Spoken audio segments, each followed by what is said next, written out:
Greetings, everyone, and welcome. It's time again for another episode of the Captain's Table. This being the 9th week in a row that I've managed to put one of these out on Sunday. Unbelievable.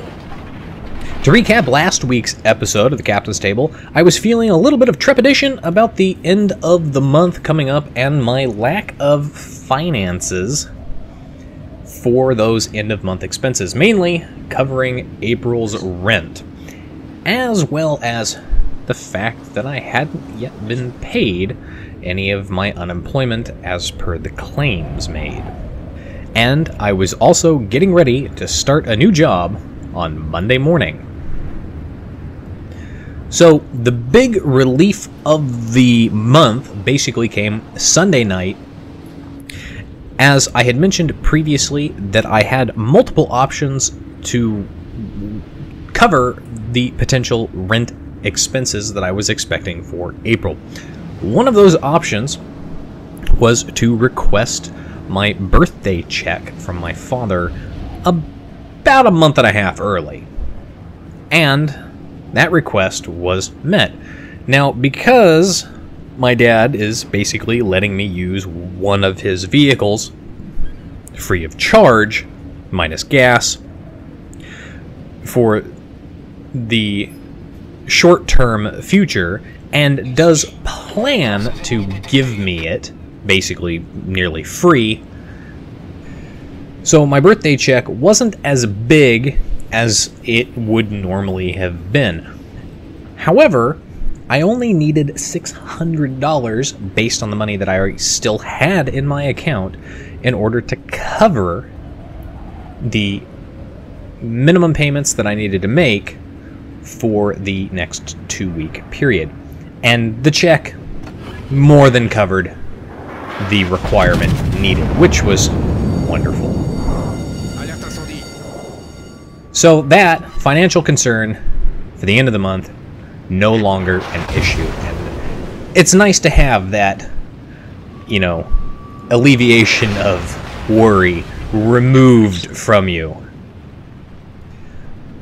But I wasn't just worried about my financial situation for the end of the month. I was also a bit apprehensive about starting my new job on Monday. As we all know, what happened the last time I started a new job. So Monday morning, I started at my new employer. Now, they are paying me a little bit more than the last job and quite a lot more than the last long-term job that I had. And anytime going forward that I mention my last job, comparing it to this one, I'm actually talking about that long-term position. The position that I left at the beginning of February, not the one that fired me after a week. But for this video, I will refer to them somewhat. So I started the new job on Monday. Showed up at 9 a.m., actually a little bit early because I was learning the commute, which was fortunate, allowed me to get in there, get parked, which is a good thing, and start getting situated. The first thing off the bat that made me happy to see was that I had a full set of keys ready to go. And I don't mean like a minuscule set. The job that let me go after a week, they gave me the barest minimum keys that they could get away with. If it was to a door or a padlock that rarely got used or was unlikely to be used anytime in the next 2-3 weeks, I didn't have a key to it. This job, keys to everything right off the bat. Very, very solid start. Plus, starting with the new hire paperwork. Now, the new hire paperwork, once again, ran into a manager who did not know that on the I-9 form, a passport, a valid passport, is the only form of identification you need. Now, that's not necessarily her fault. You see, for those of you outside the US might be confused. In the United States, we have what's known as an I-9. It's basically an identification verification form used for employment purposes. On that form, there are a limited number of IDs that can be used that will 100% confirm the identity of the person you're hiring. The easiest and most common one for civilians to get is a passport. Now, if you don't have a passport or any of the other IDs, you have to use 2 different forms of identification. That usually includes a valid state ID or driver's license, and most commonly, your social security card, because everybody has one. At least every citizen is required to have one.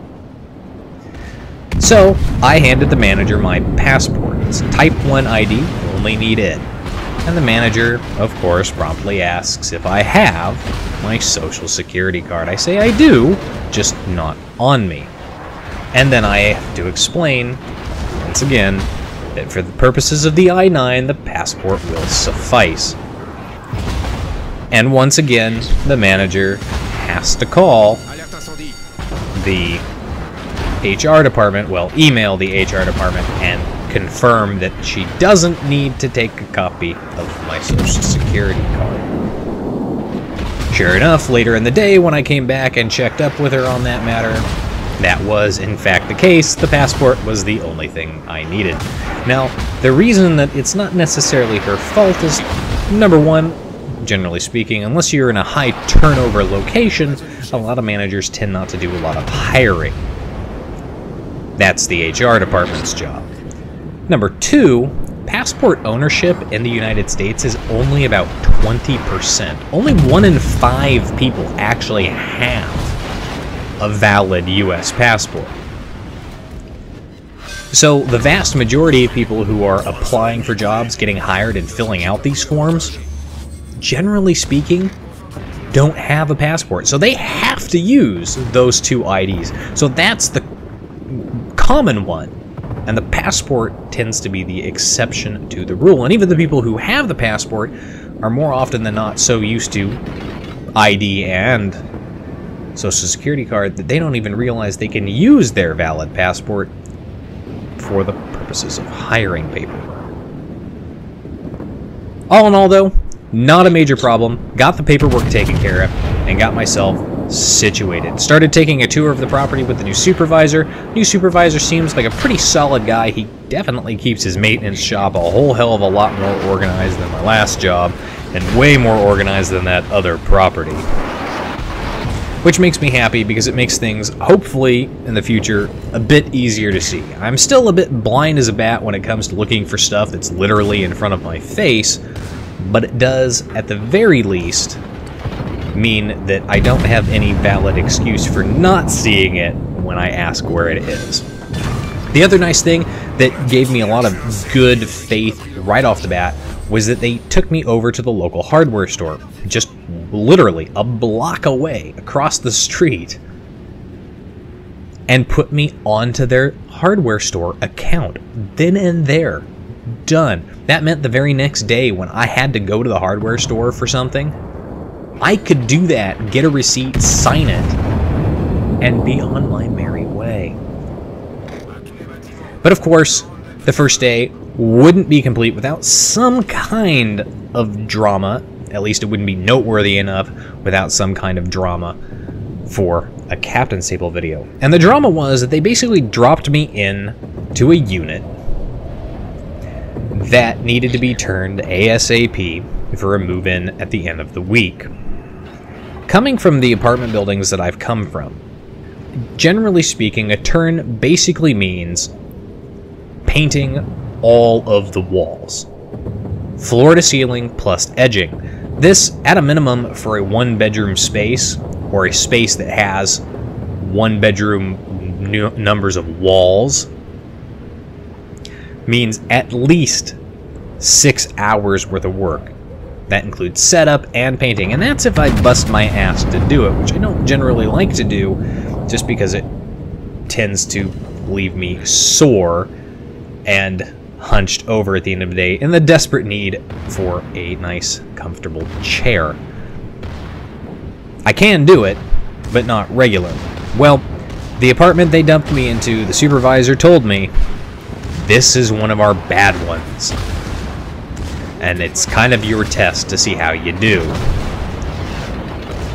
And bad for that building is what was considered normal at my last job.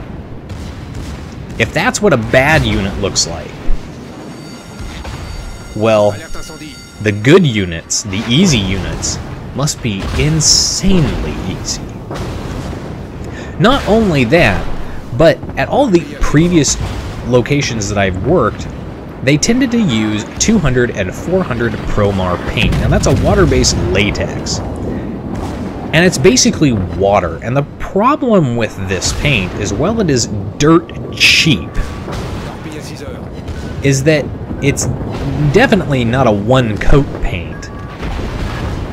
And it tends to fade really, really quickly. And I don't mean like, oh, it's starting to fade, maybe we should put a fresh coat on. I mean, you can put a coat of this paint on, come back 2 weeks later and have a touch-up spot and put another coat of this paint on, or just put that little square for the touch-up spot, and that touch-up spot will permanently remain slightly off-colored to the rest of the wall. It basically forced you to paint the entire wall every single time you had to repaint something, unless you did it within a day or two. The new place, they use an acrylic paint. This means that it's super high quality, doesn't scuff or stain easily, and you can basically go in and put a touch-up square on there even 3 years later, and with the exception of myself and maybe a few very, very detail-oriented people, you probably never even notice that that spot has been repainted. Supervisor can't tell. Leasing people don't seem to notice. New residents, as far as I can tell, haven't complained about that policy. So, this has suddenly made my life significantly easier. For the rest of the week, Tuesday had another immediate turn requirement. And when I say immediate, I mean I had to go in there and basically do touch-up painting in the unit while the cleaners were in there, because the people were moving in the very next day. Don't like painting around the cleaners, and the cleaners probably don't like cleaning around me. Mainly, I don't like doing it because it means I have to clean myself out of the unit when I'm done, so I have to be extra careful not to make a big mess. When I know the cleaners are coming after I'm done, then it's not a problem. Plus, I can get my cart out of the way, and I don't have to worry about them moving the tools and supplies that I've got all laid out, ready to go, as was the case in a few locations.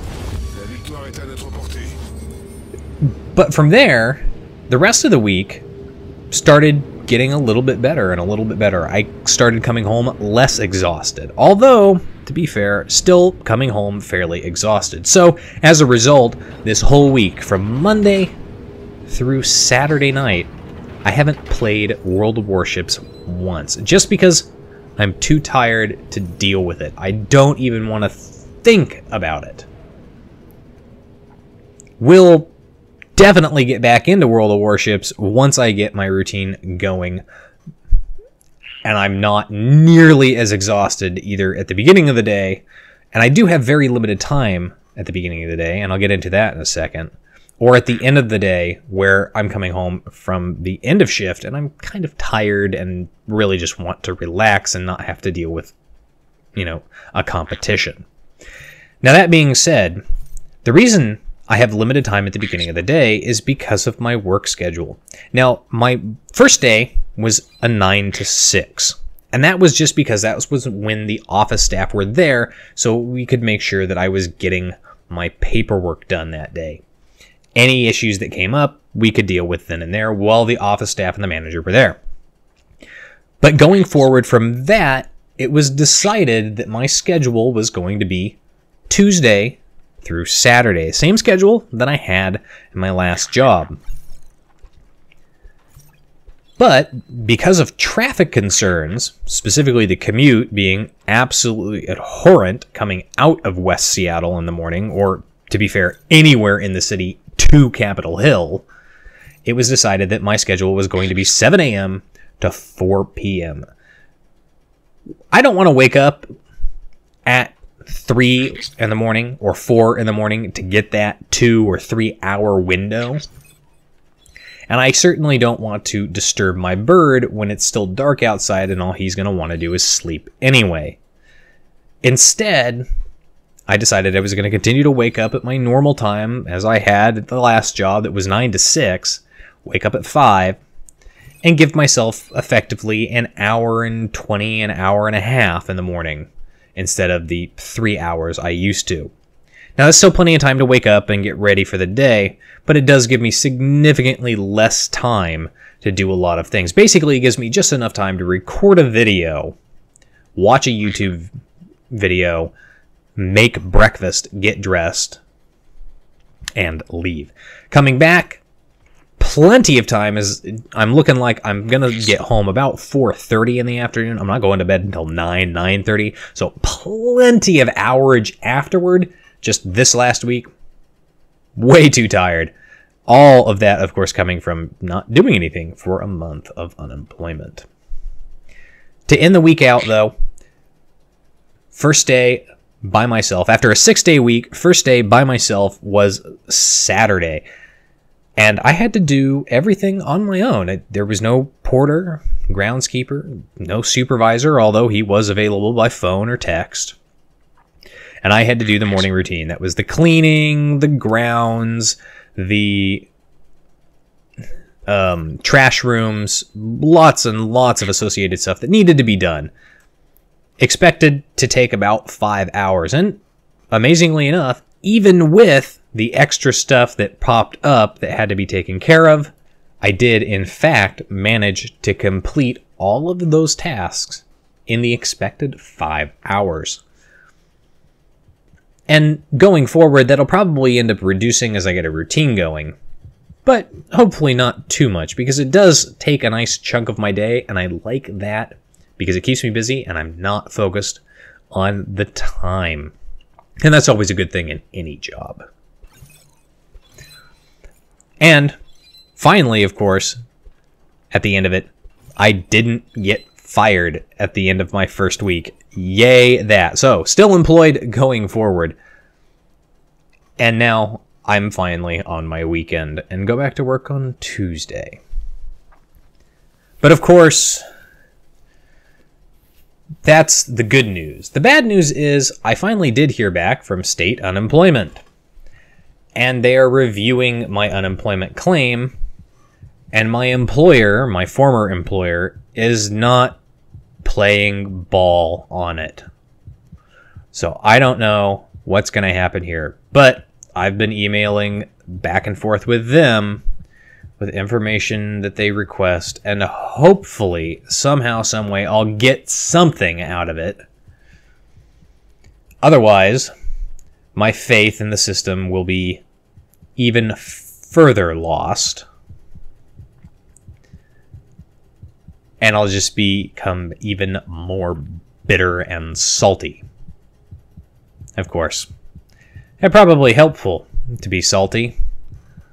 I am a captain, after all. Anyway, that's it for today's video, folks.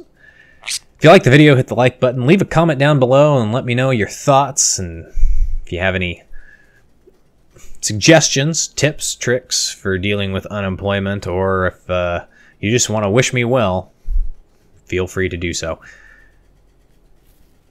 And as always, I'll see you next time. This is Captain Rye, signing off.